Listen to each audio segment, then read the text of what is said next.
प्रणाम आचार्य जी। बस मेरा एक सरल सा प्रश्न है आचार्य जी।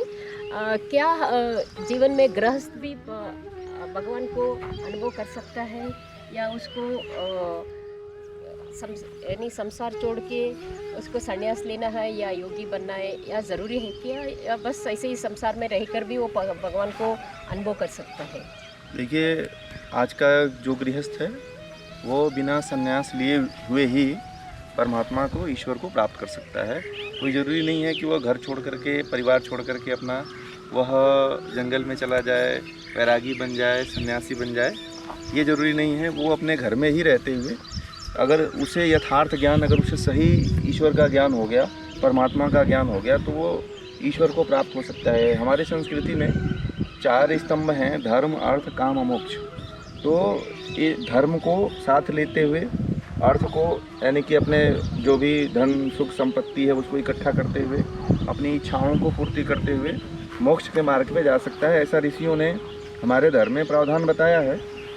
और हमारे जितने ऋषि मुनि रहे हैं वो सभी ऋषि मुनि गृहस्थ ही थे, और गृहस्थ के माध्यम से एक सात्विक और एक आध्यात्मिक जीवन जीते हुए ईश्वर का साक्षात्कार किए हैं, ईश्वर को प्राप्त किए हैं। इसलिए हमें भी इस रास्ते पे चलना चाहिए। लेकिन गृहस्थ को बहुत संकट और झंझट रहता है ना, उसके बीच में वो कैसे साधना कर सकते हैं? उसका कोई उपाय तो होगा ना आचार्य जी शास्त्र में?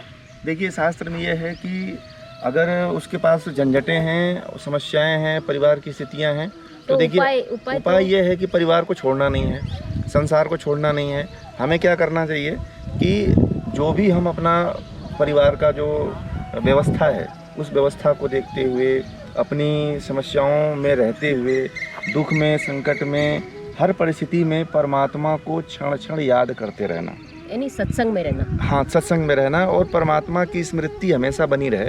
वो सत्संग से ही बनी रहते शायद। हाँ, वो सत्संग अगर बनी रहे, अगर आप मान लीजिए किसी गुरु या आचार्य के सानिध्य में रहते हैं, तो आपको हमेशा जो है उस परमात्मा के ज्ञान का, परमात्मा के जो है गुण कर्म स्वभाव का आपको ज्ञान होता रहेगा, और उसके अनुसार आप अपने काम में ही चिंतन करते रहेंगे परमात्मा। यानी गृहस्थ को एक इजी स्टेप ये है कि वो सत्संग में रहना है पहले। हाँ, सत्संग में रहना है उसको, और उस सत्संग में रहने से उसके परिवार में थोड़ा अच्छा सा एक मोहल्ला बन जाएगा।